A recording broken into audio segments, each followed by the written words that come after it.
All right, welcome to the Stampscapes lab. I'm going to try to do this scene again, but do it in more of a springtime type of format. Instead of just stamping out my rocks here, my mystic trees stamp, just all in black, I'm going to try to render it a little bit more with just some brighter tones. I've done this type of scenario before. And I don't know, I've never really, kind of achieved the level of kind of intensity, springtime intensity that I've been going for. So I'm going to try to employ my old, I don't know, kind of coloring techniques that I came to know when I was working for a Stamp in the Hand. Specifically, going in and coloring my stamp directly with multiple tones. They call it kind of the watercolor technique or something like that. We just knew it as, I don't know, whatever, stamp coloring when I was working for a Stamp in the Hand. But I want to get some really bright pink tones in here, but we want it kind of blended a little bit more. I think if I just went in straight with pink like that, it would look really strange because there wouldn't be any kind of value changes within the form. Now I can try to achieve that later on with some additional coloring, but I want to get some inherent variation in my impressions here. So now this tree right here is kind of, it's designed to do, I don't know, mostly in green tones or something like that. It's more of like this pine. Well, I don't know if it's a pine, but I don't know. It's more of a whatever, heavy foliated tree. But I think we could do this. I designed it with the idea of being able to do it as a springtime type of tree in full, I don't know, spring blooms, I guess you can say. All right, so I'm bringing some of this pink down in here. Like, a lot of blossoms have fallen onto this area below. So we've used black, brown, olive, and pink here. All right, let's see if we can get this matched up roughly where I did yesterday's impressions. All right, let's see what we have here. Now remember, I'm going to be using a lot of other colors on top of this, so this is just kind of a foundation. But I want to get the foundation, reasonably close to what I'm going after so that I don't have to apply so much acrylic and colored pencil work. At least in the forms. I'll be using it in other areas too, so... Let's see what we have here. Hopefully we have enough of that pink. I want that pink to be pretty bright in here. I think that looks pretty good. So see that right in there, that's kind of the variation that I want to go for. But that's nice and bright up there with that number 9. Pink from Marvy. All right, let's do this again. We can't go for a second impression unless it's going to represent something much farther back in the distance.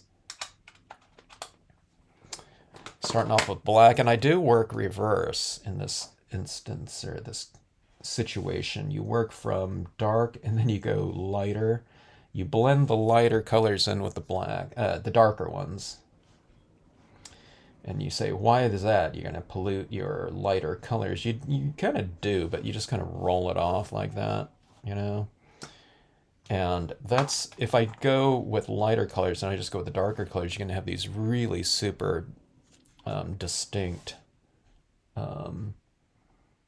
areas where you've gone over it with one darker color over the other. I don't want a bunch of harsh lines, in other words, in my impressions, okay? Now these pens here, these pens are dye-based inks, and unfortunately Marvy has, I think they've discontinued all of their inks.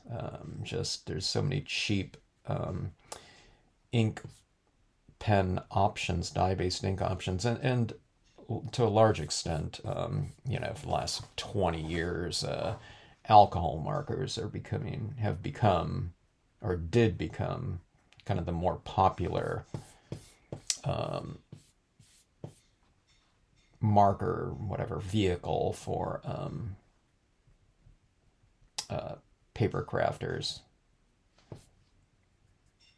And those are really great pens. But you can't really blend and do this type of technique with those types of markers because they're just going to dry really fast. Alcohol really dries really very quickly.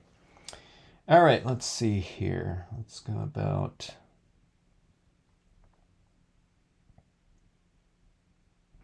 right here, I would say. Looks like I'm stamping these two a little bit close. I stamped out more of this one this time. I don't know, maybe because I'm taking my time to color.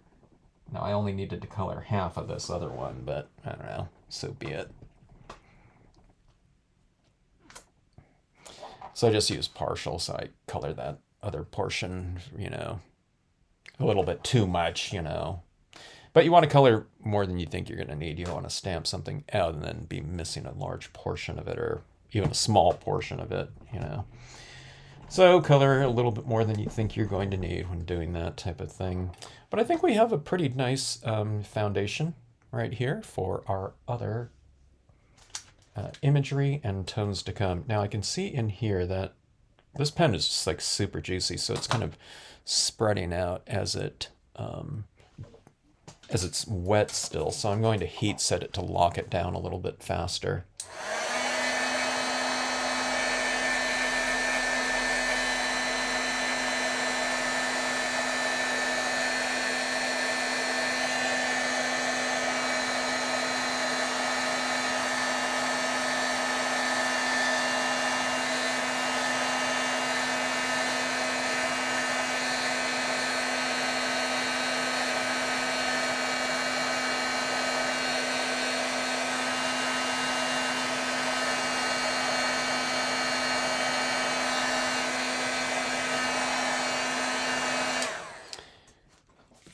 It's pretty dry. You don't have to dry it, absolutely 100%, but I dry it pretty good. Now right there I had a little bit of a fuzz or something on my pen, so it didn't stamp out right there.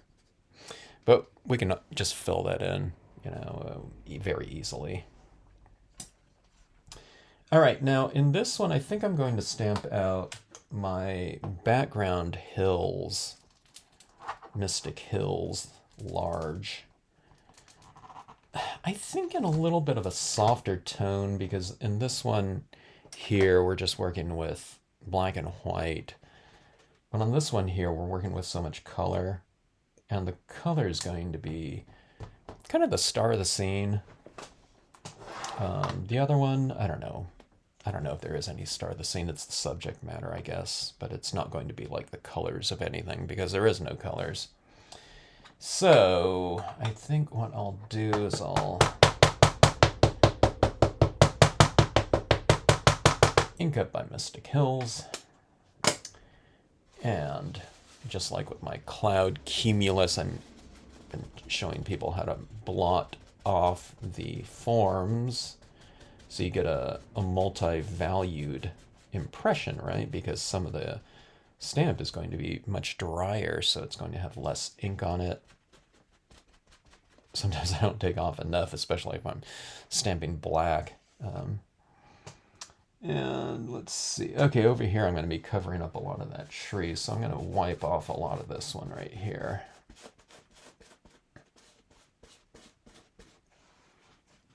And maybe I'll blot or mask off too, like this. Now, if I get some of this in that, I'm not going to worry about that because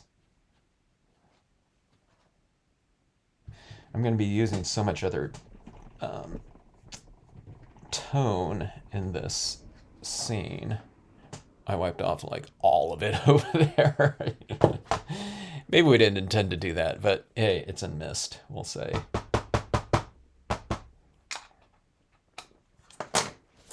All right, Now I've just inked up this small portion right here. It's a little off from my my scene yesterday, but I'll try to leave enough room for this little background, I don't know, little moon or sun or something like that in here. All right, we have that set, and let's get our foreground going. I used my little ledge here. A lot of the tiny rocks small in here. We have some leaves, and of course our subject matter, our horses and deer.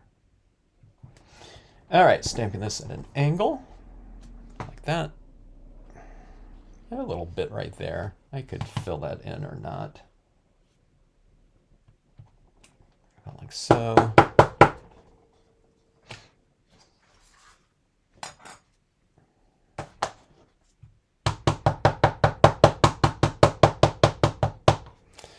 I'm stamping this in black, but while I have this out, let's try to use a little bit of green in there as well.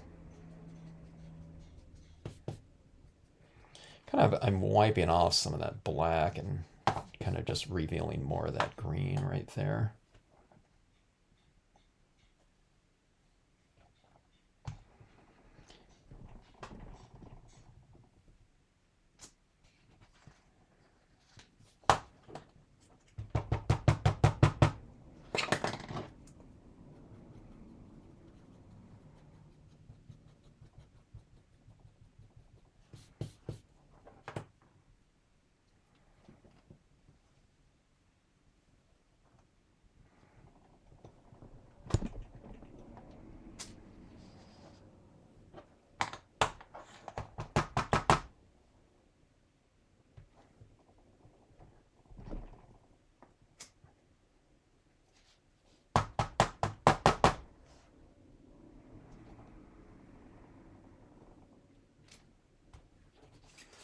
Okay, so we have our foreground down there. This area down here is pretty juicy.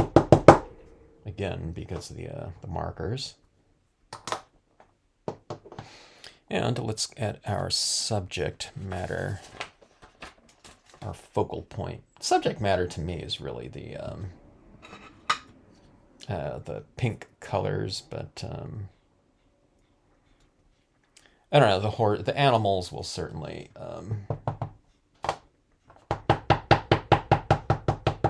kind of have a pretty dominant presence in the piece.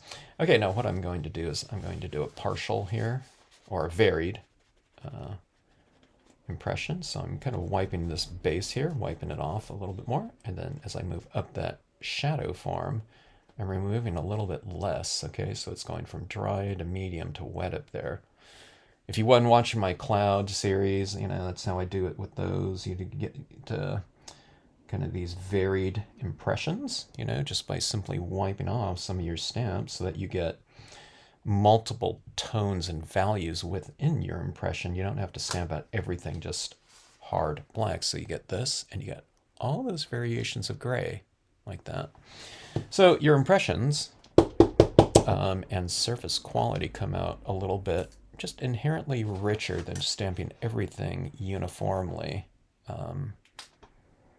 you know, all the time. I mean, most stamps, you know, you can stamp them out in just all black, and, you know, just kind of utilize your coloring to bring in variation in shading, textures, and all that type of stuff. But you can just kind of, you know, do these little techniques like this and kind of just inherently give your pieces a little bit more variation just inherently in the impressions. You know, we're all stampers, but kind of just wiping off a little bit of the ink. It's a really simple technique to give it a little bit of variation. So I see these shadows right down here, or the reflections, I just made those a little bit grayer. Okay, so instead of just black, black, black, black, it's dark, lighter, like that.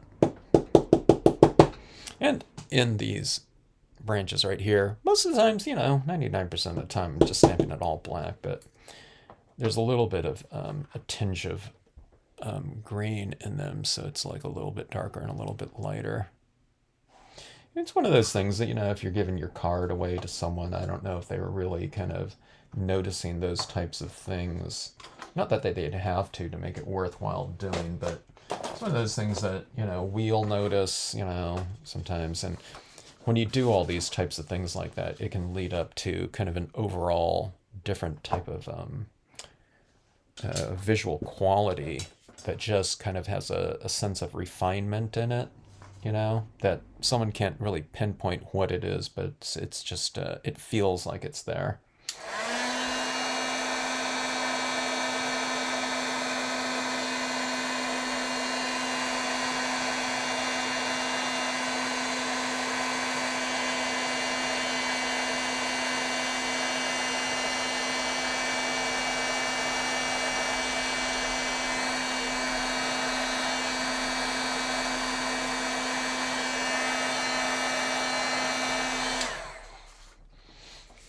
Okay.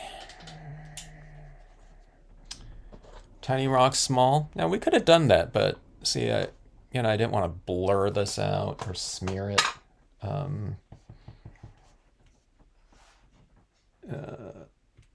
On accident.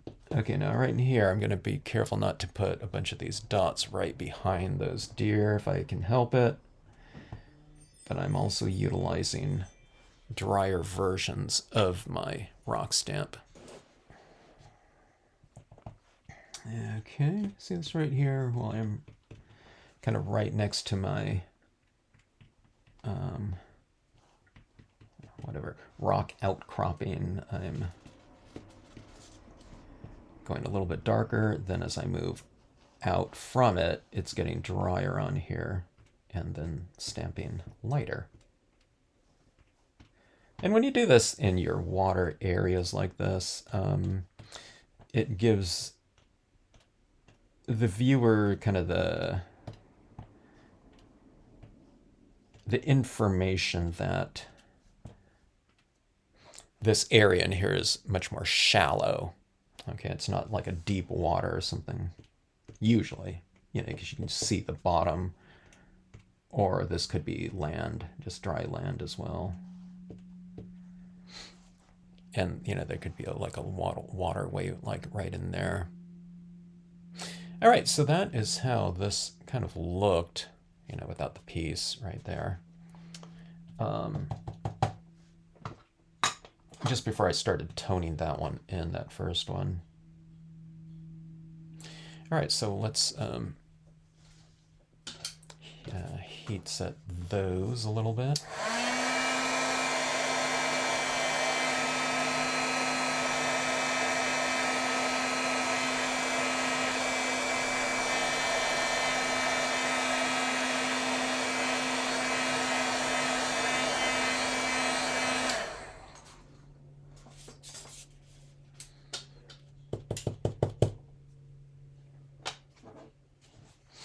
I think I'm going to try some watercolor pencils on this piece. I think I want to bring in some of that pink down here into the water too, as a kind of like a little reflection. And then we'll see about up in this area right up here.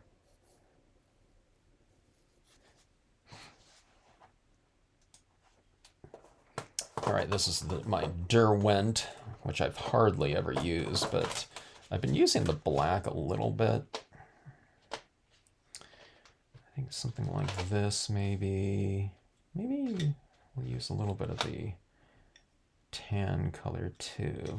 And I think this pink like this.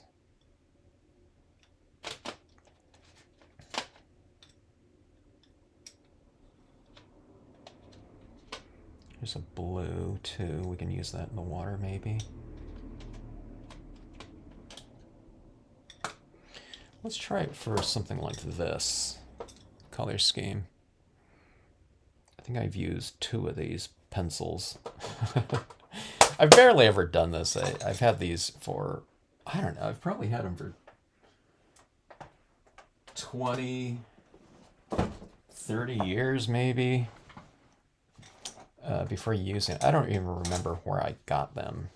Maybe they were on sale somewhere one time. I thought, yeah, maybe we'll give those a shot, but just never got around to it or something. Okay, now up here, I really like to look at this orb, and I think I want to have that again up here. So that's not going to show up on this piece of white paper, of course, so we're going to have to tone that in a little bit. And what's going through in my mind is I'm kind of not sure what color to add up there. I think we'll start off, maybe we'll do this. I have a London Fog, I think. Yeah, a London Fog re-inker, just a gray re-inker. And I think I'll start off with just some general toning in here using the London Fog. I think this London Fog's a little bit of a greenish gray, which isn't ideal. I'd rather have a little bit more of a neutral. But we got to just go, I'm going to utilize what we have here. So, yeah, see, it seems like a little bit of a greenish tinge to it to me. And see, just kind of toning in. I'm kind of blending out some of that pinkish color up there. Bleeding it.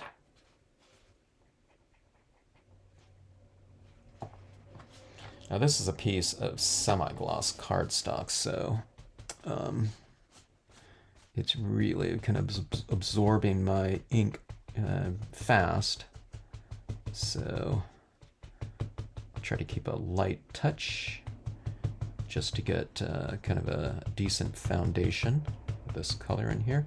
I'll go for a little bit of toning on my mountains here too. About like that. I don't need to do it completely or, even close to that, because I'm going to be bringing in, a lot of other tones into the scene with colored pencils and, watercolor pencils. So I'm just kind of going for a little bit of this kind of gives me a little bit of a head start, just in a very light, general way. So kind of toning in some areas that will just be, I know will be in shadow.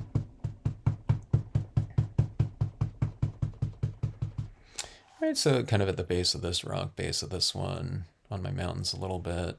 And let's go a little bit more down here. This kind of just makes it faster for me, just getting some general tones in there, just instead of depending on kind of my application process for colored pencils and watercolored pencils. I don't have to do those like so smoothly if I have kind of a tone that's already laid down.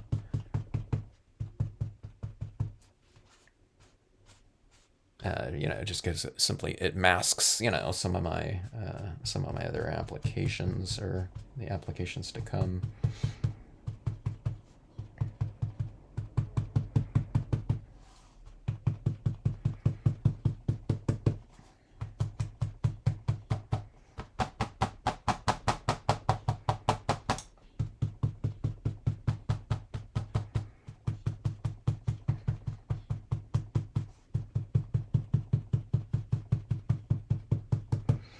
All right, I think that should do it there.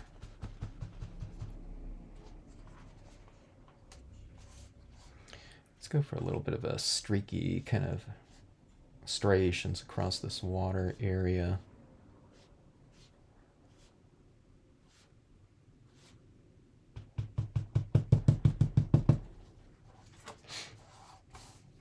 All right.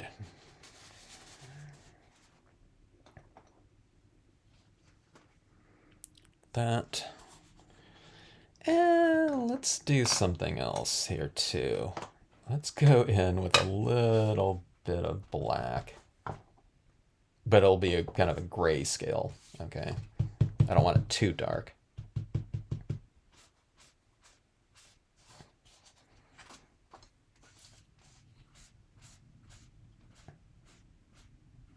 I was just thinking the sky area is just not going to be dark enough to see that my orb that I add up there.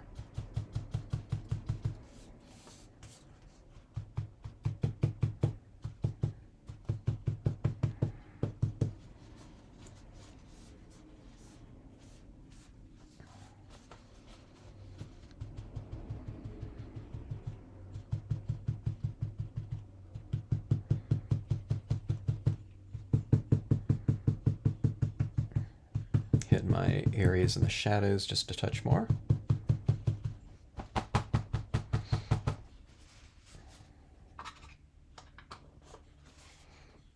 All right. Is that. Now, all right. I don't have a lot of experience using things like watercolor pencils and things, so bear with me. Let's see how it comes out. All right, let me heat set this a little bit because my pencils aren't kind of applying to this paper very easy because it's like really wet.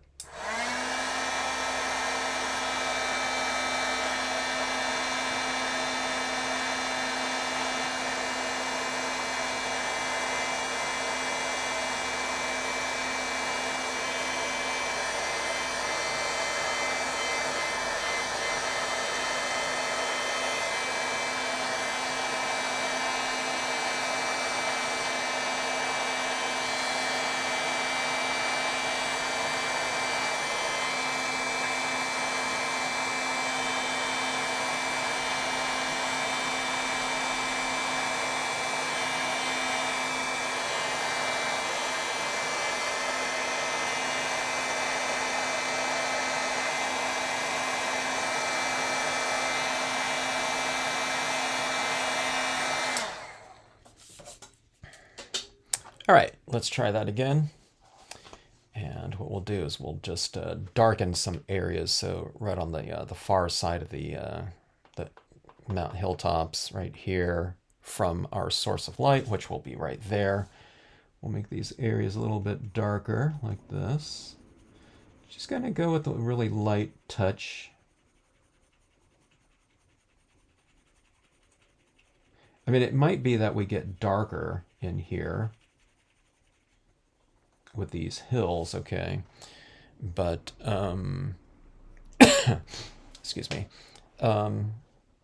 Right now, we'll keep it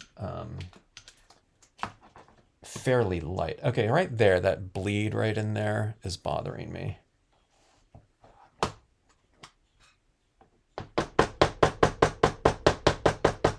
It's too pinkish. Now I could come in here with another big branch and just cover that up, but let's go and let's get a little bit of a more mountain hill back in there, okay? So we'll mask that off and we'll just come in here and we'll overlap like this. It's just like you're using your cloud cumulus, okay? It's just another form here. It doesn't make a cloud, but it makes another mountain, but you overlap a little bit, just like the cloud. So you have that right back there. No more kind of mucky, you know, kind of gray, pinkish sky in there, okay? Let's heat set that.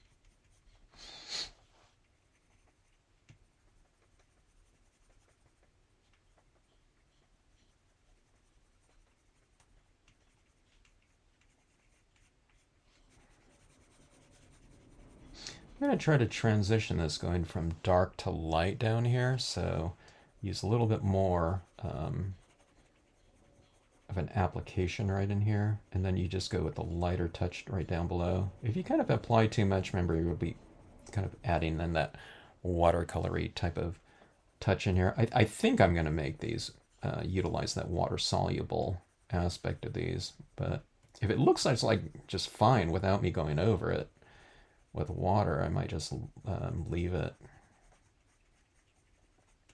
You can go into, different types of projects with certain types of notions in mind. Watercolor pencils, add water to it, but you kind of have to like read your pieces and just adjust accordingly. And sometimes you might have certain types of applications, processes, techniques that you have in mind that you're going to use, but based on how things are kind of looking at the time, you might change course, adjust, use less of something, use more of something, whatever you want. Based on how things are just kind of coming out. All right, now see right down here at the base of the rocks. We'll also do this transitioning type of thing. So you're going from a little bit darker like this, and you're going lighter like that. Then you just come back in. You don't have to get it all in one fell swoop. Just go in here like that, darker to lighter like that.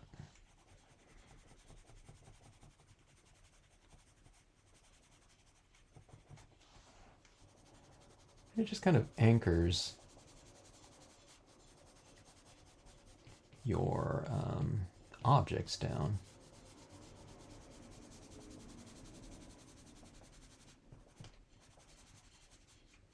You can go up into some of your rock forms in here and make the base of them a little bit darker, maybe leave the tops of them a little bit lighter or as light as they are.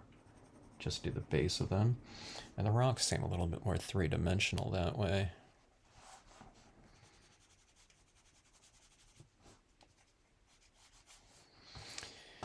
Okay, and let's see. Let's bring in some of this little violet tinge and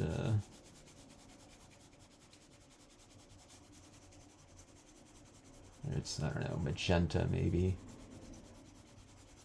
As if the foliage, the blossoms are reflecting down in the water area.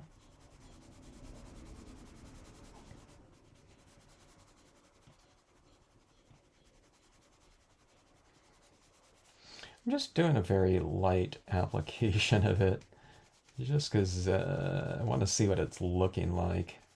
Again, kind of reading your piece and seeing how it's developing like that.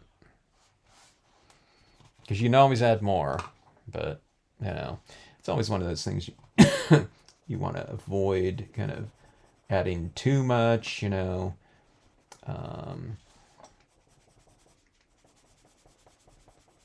of surprisingly so.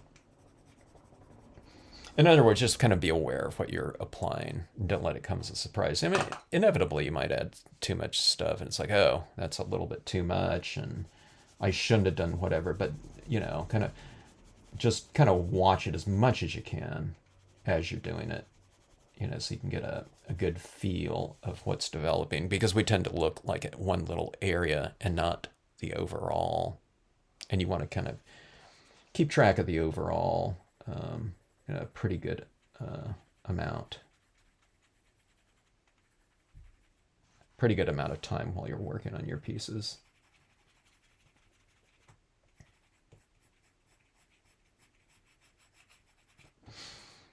All right.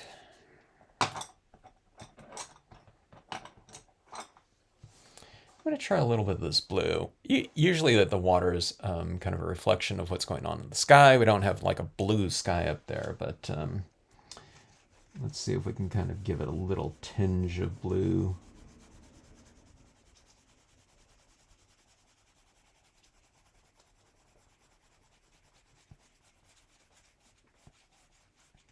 Not the smoothest application, but maybe I'll take some water and kind of blend that a little bit.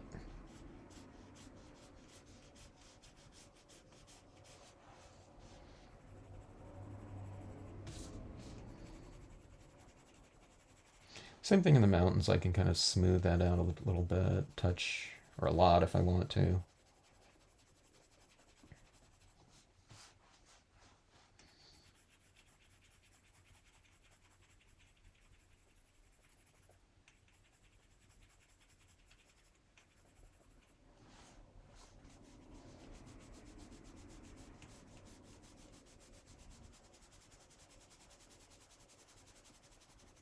Yeah, it looks pretty good. A little bit of a edge, kind of glow with this blue like that. It does kind of create a little bit of a glow. These analogous colors next to each other, blue and purples, pinks, like that.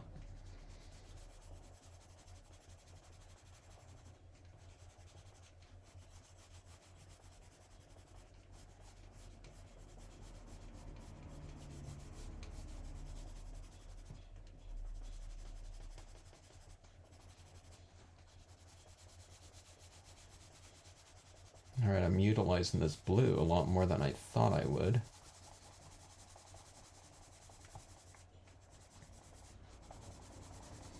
I think it looks pretty decent in there. It just kind of gives it a little bit of a glow, I think.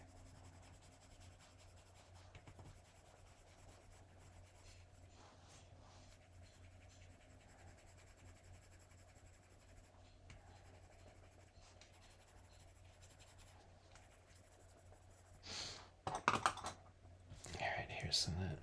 Fill in that gap for that missing part of the impression right there.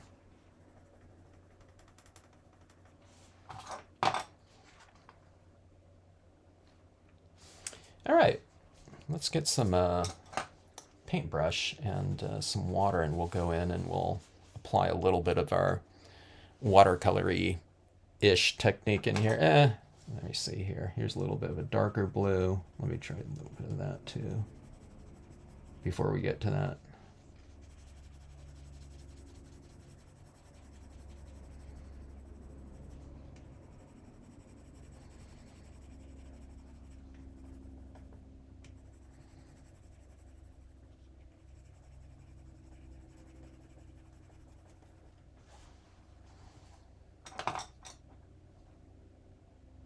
All right, let's go get that water. All right, let's see what we can do here.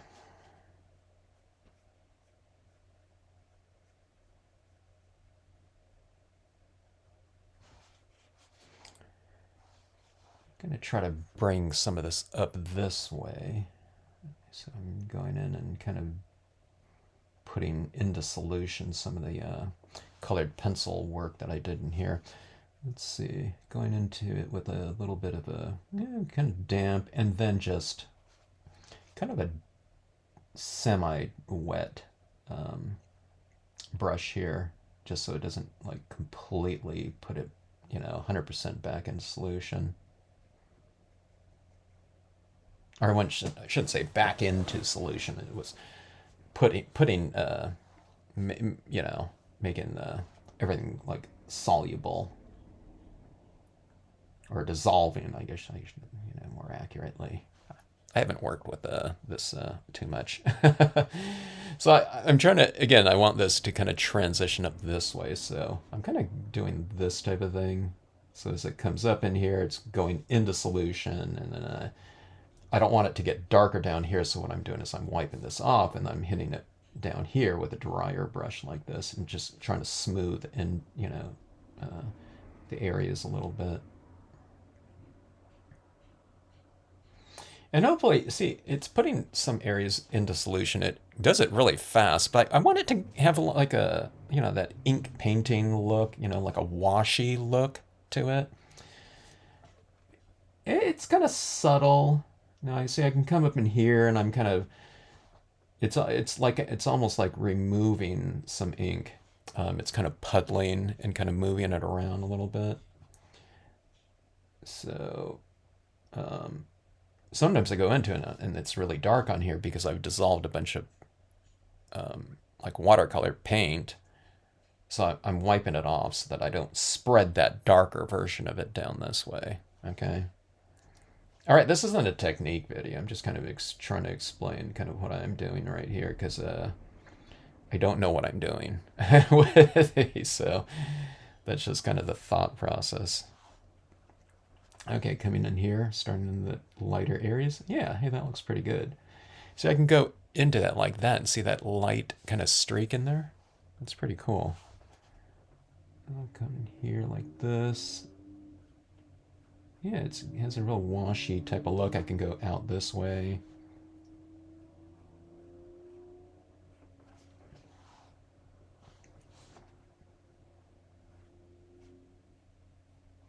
I'm going to try not to go into my animals.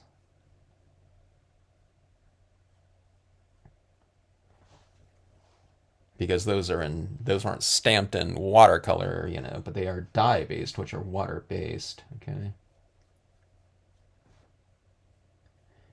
Yeah, but it's kind of interesting. I can go back in and add in these kind of negative reverse marks by lifting, um, some of that paint or putting it into solution, and it kind of runs a little bit, real watercolory, washy look.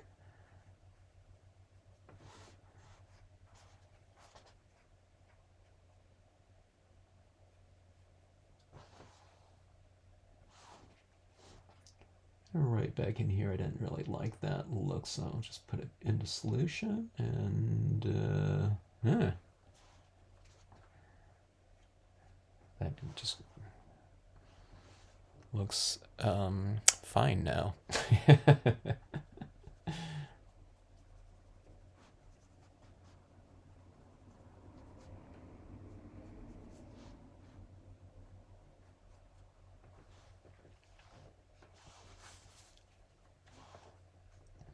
So this right in here, there's not very much variation in there, so I'm going to try to bring in a little bit of variation into it.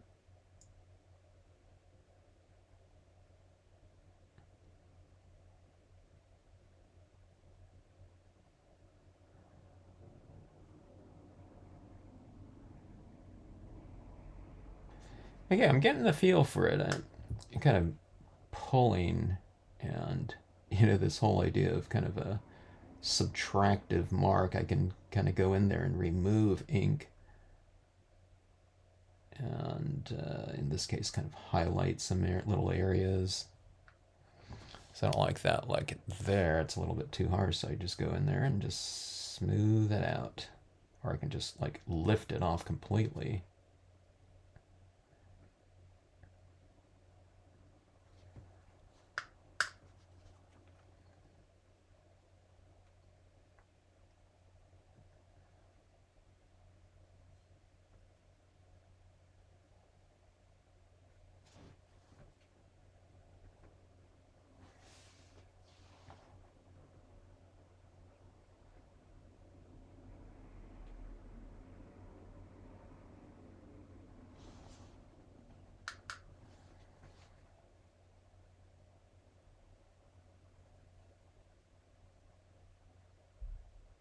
Get a little bit more comfortable with it as I go here.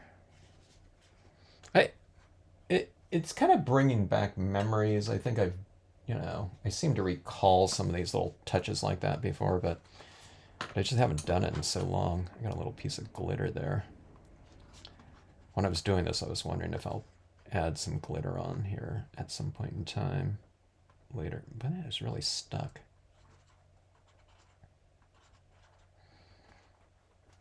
I was going to say, if that doesn't come off in the next couple seconds, I'll just leave it there because it obviously wants to stay there. All right, so what we'll do is we'll bring in some little extra effects in here. Now, here's what I'm going to do for this one because I'm not doing this in a live stream. I'm going to go in at some point in time before I start adding in my acrylic paint pen touches in here and white pigment ink over the trees. I'm going to spray seal this because I know that that ink would just come right through my acrylic, paint pens because those are water based, and same with the light touches of this in here. If I start tapping over that, that's going to completely bleed into my applicator cotton balls. All right. And then I'd be spreading pink everywhere. Okay. So a good workable fixative over this would be good. Okay. But that being said, let me see if I want to do anything else on here before, like, specifically like a little bit more detail, like with this gray tone. I can add in just some little shadow work on really specific areas on my rocks. If I want to, I can render them a little bit more. Like this. So I'm coloring kind of the bottom side of them. Or if you want a little bit more kind of value, intensity in these mountaintops, hilltops, you can do that. I mean, you can do it with a, you know, colored pencil or the watercolor pen again if you want to. This is just another medium that you can kind of take advantage of the qualities of, which is pretty good because it doesn't smear anything that we've already laid down because everything else is in water-based media. So you can take advantage of the non-blurring, alcohol aspect of these ones. Let me see if I have a pale enough pink here. That looks pretty good. That's a little bit more intense. Let's see if I can add a touch more intensity into some of these blossom areas. It's lighter than the pink that's been stamped on here, but just, I don't know. We'll see if this does anything or contributes anything.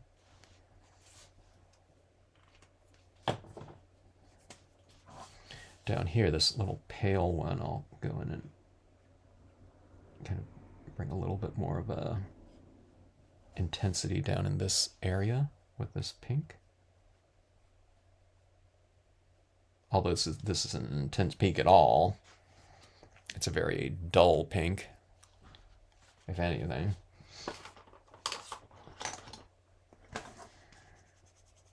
Pencil. Some of this lighter pink in here. This lighter pink right here isn't, I don't know if it's even transferring on here. This one's very, it's a very hard watercolor. The other ones felt much softer.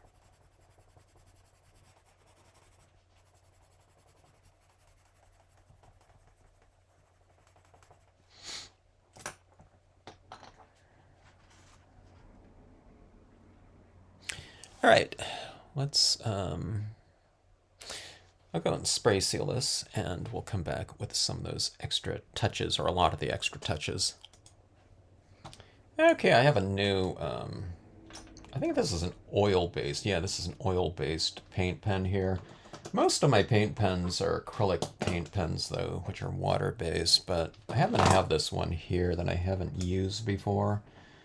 We just got it flowing right now, so let's give this one a shot. The whole piece has been spray sealed with a Krylon workable fixative. So everything looks a little bit darker, after you spray that like that.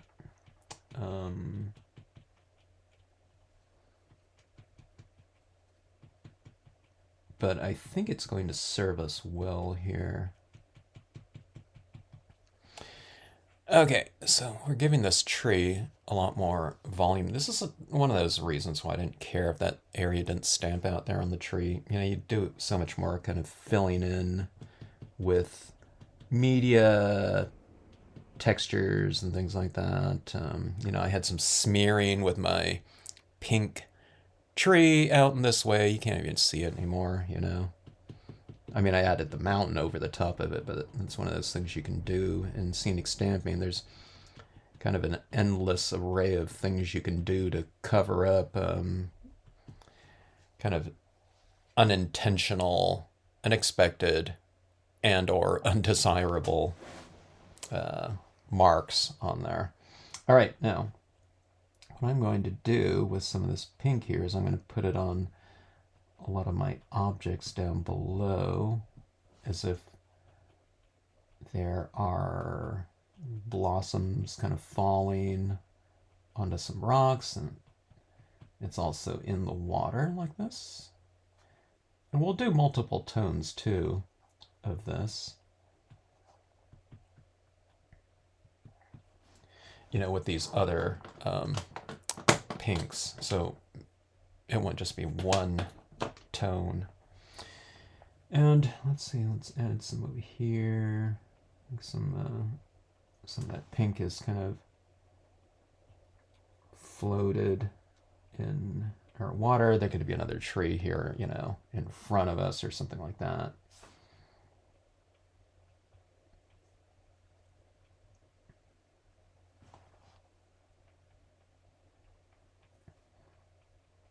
When little petals or leaves or something like that are kind of floating around, there's usually a kind of current to it, so they're kind of clustered in certain areas. Unless there's like no breeze at all and it's just like scattered about. Let's see that little it'll give a little bit of continuity. It looks a little strange now, but we haven't used our white pigment ink in here yet, which we'll be doing. Okay, let's try these other pinks in here, and let's see if we get a little bit of value changes in here. This one's a little bit lighter than the previous. So hopefully it looks like there's more depth within the clusters.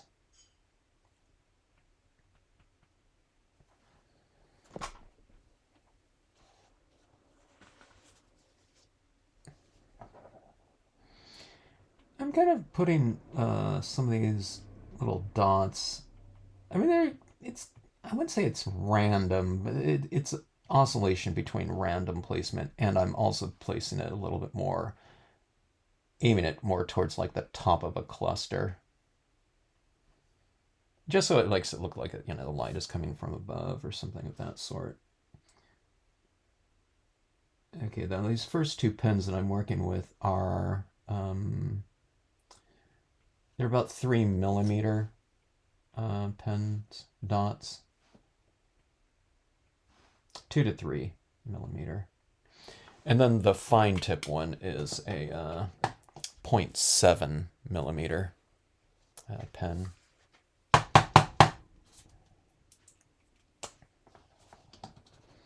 I don't know if I need too much of this one. This one's like really small. Well, I was going to say, I don't know if I need it, but actually it looks pretty good in here.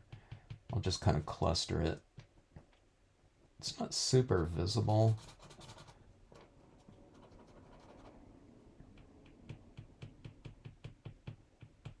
But it does add a little bit of variation in scale. Let me get that flowing another time.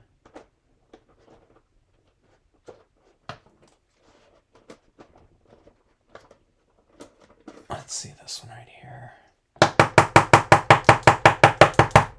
Some of my pens are getting kind of dry. So I bought another set at like 1/4 of the price that I did 3 years ago. But they gone down in price, so it was a good deal back then, and it was like and I feel like these are a steal now, considering how much we used to pay for things like gel pens, you know, like $2.50 per pen. Now it's I don't know, you can get these pens for, I don't know, under 50 cents each in big nice sets.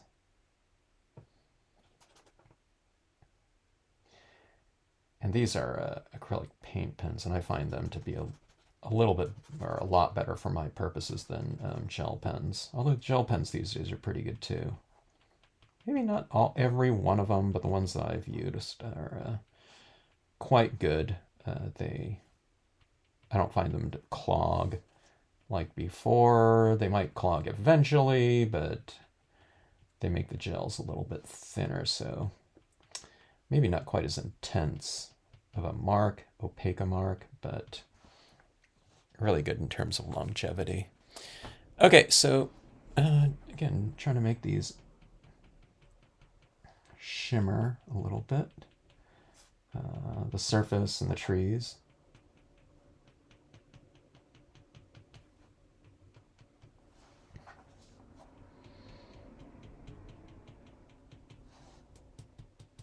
Kind of a, I don't know if I'd call it a menagerie of pink, but definitely a little pink down there. Okay, I'm trying to see if that's dry yet. Let's go ahead and dry it a little bit.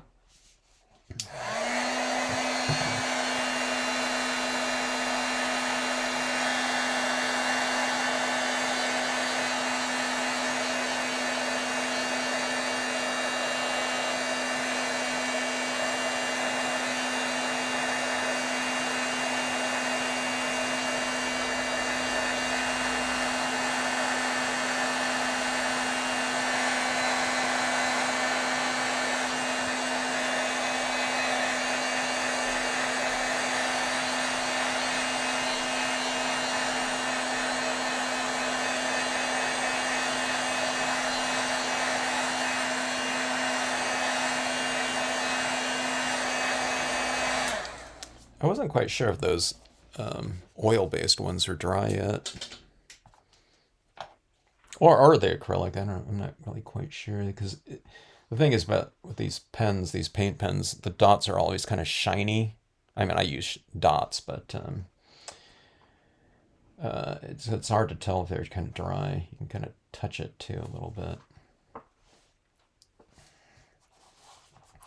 All right, I think it's time to add in our, let me make sure.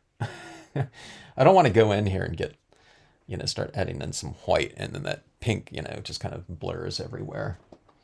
Let me do something too. One of the things I was thinking about was these trunks in here. I'm going to give them a little bit of a tone. Maybe not just make them all brown, but give them a little bit more visual weight with some tone to them. Like so. I think that looks pretty good. Let's tint a little of these rocks. They're just kind of gray right now, but this warm tinge is kind of nice. Kind of flushes them out a little bit more now I look at it. I guess it kind of differentiates kind of near, closer to far. I won't do it up there, although it's tempting because I really like the look of it. But we want to keep, create some separation between the distant mountains like that. So we have this little bit of brownish tinge. Yeah, it looks like that. And I'll put some of that in the foreground rocks down here too. I'm not putting it over all of it, just so that there's, a little bit of variation in here. Down here, kind of my technique look like that, probably. Yeah, that looks a little bit better, more full.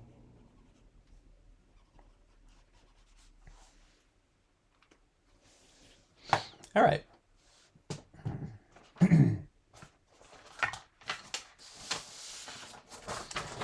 Let's cut out a new moon punch here. Okay.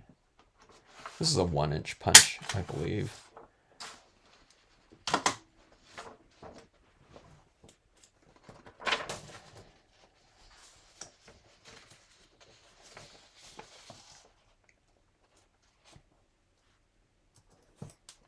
White pigment ink.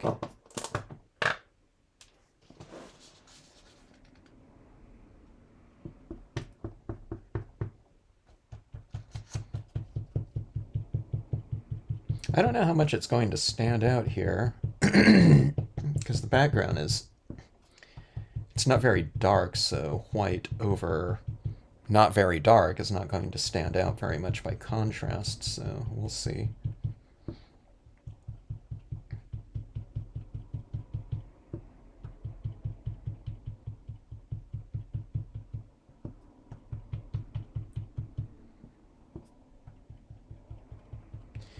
I'm trying to transition it a little bit where there's a little bit more white pigment ink high and less down low.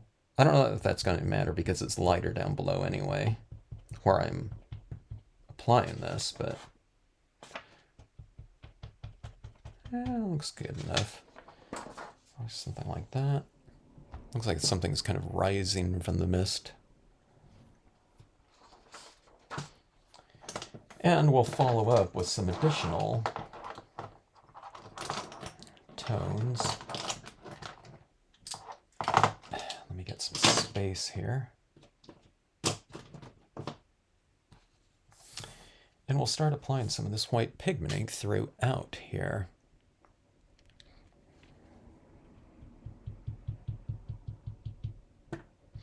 I'm adding it in the lighter areas and then kind of working it up into those darker areas so it looks like this transitioning,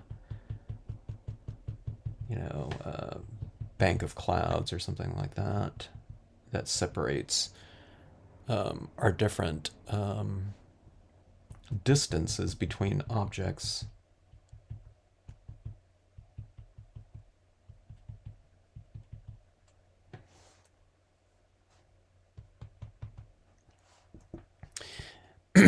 We'll have a little of this mist kind of rolling around here.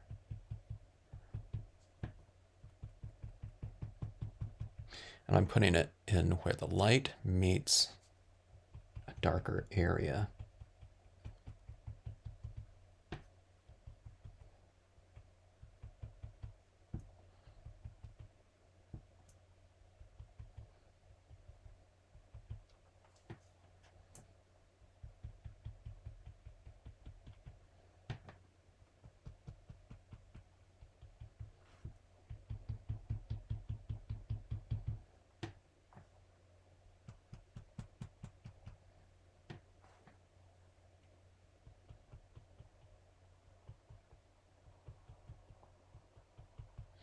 See, some of this mist is kind of coming in over the top of that, but leave a little bit of space out to the different areas for the mist to contrast.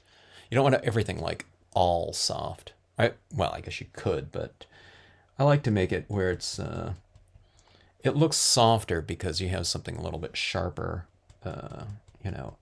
next to it or around it.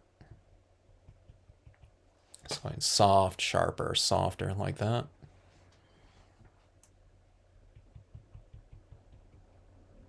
You're playing contrasts up against one another, and it's really fun to do.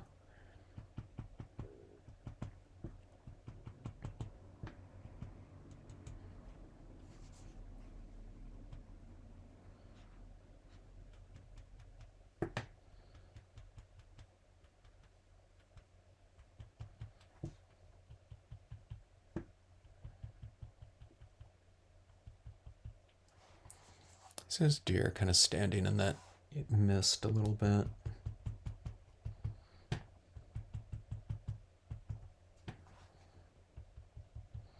This closer horse right here is doing the same in terms of standing in some of that mist, that illumination, that soft light.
All right, so we get this this little kind of mystical kind of lighting energy in here, like this.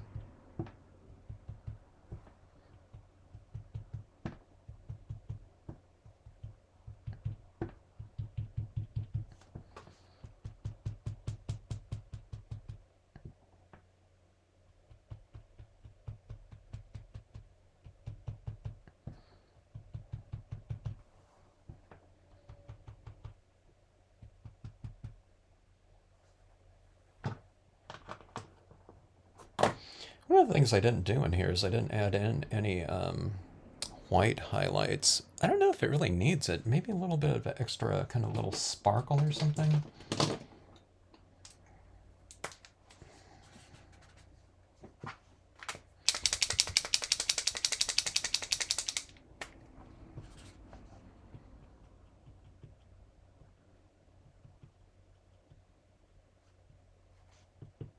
I don't know if this really shows up. I'm kind of putting white over just a little bit darker, but it might be a little bit shiny, so maybe it'll add kind of a glistening type of texture in some of these areas.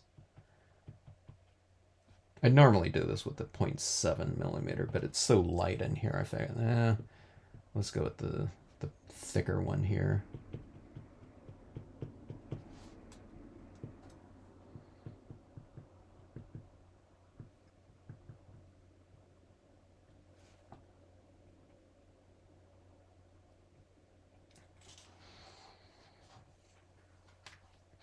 Now that white, it's like really reasonably apparent, but when it dries, it's going to look darker.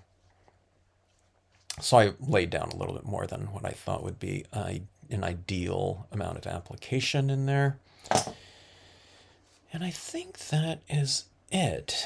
I didn't leave room for this piece. This piece really looks kind of cool in there. I guess there's room right here. Nah, I don't know, maybe not. I could always put it right up here on a separate piece of paper if I want to. And I don't know, maybe I'll do that.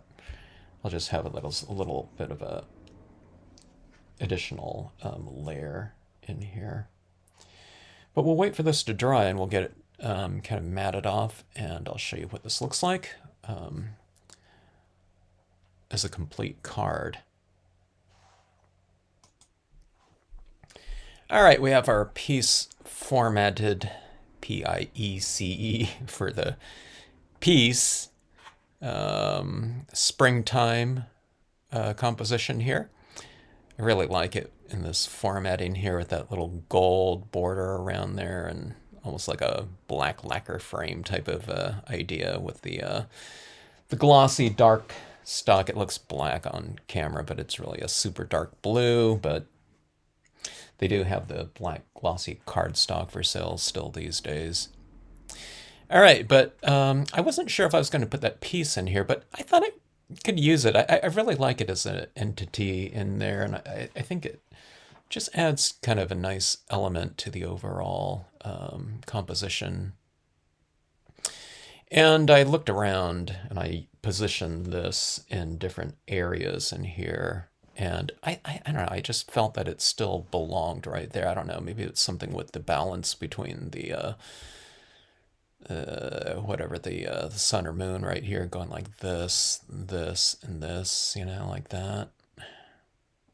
Up here it was just a little bit too high. Down here it was a little bit too low. And I don't know, right there just seemed to balance it out. So now I'm thinking these two things right here, these objects right here, about the same kind of, I don't know, height from one another. I don't know if this is so much like a focal point anymore, like this one is. This one really stands out up there, but this one not so much. But I don't know, it just seemed to be more in balance in that location right there. So a little bit of that same gold around that as around here. And we have our springtime version of this composition. You can really play around with your different compositions. If you really like a composition, I'd recommend, you know, doing it multiple times. You can do it in different color schemes. I mean, this one right here was on a completely different cardstock with no color, just black and white applications on that one. This one's more, you know, heavily involved with at least spot coloring, you know, that pinkish tone in there. But then we have some other subtle tones in here, some warm tones with a little bit of brown, and I have some blue throughout. The blue doesn't really show up too much, you know, not too distinctly, but you can see it right in here. you can see the difference between like white and that blue right there. So kind of subtlety in there. And of course we can do this in something like a fall tone scene and really amp up kind of the warm tones and fall leaves in here or something like that. I got to play around with those three-dimensional leaves at some point in time too. And that would be really fun. Okay, but anyways, thanks for watching. Hope you enjoyed the card.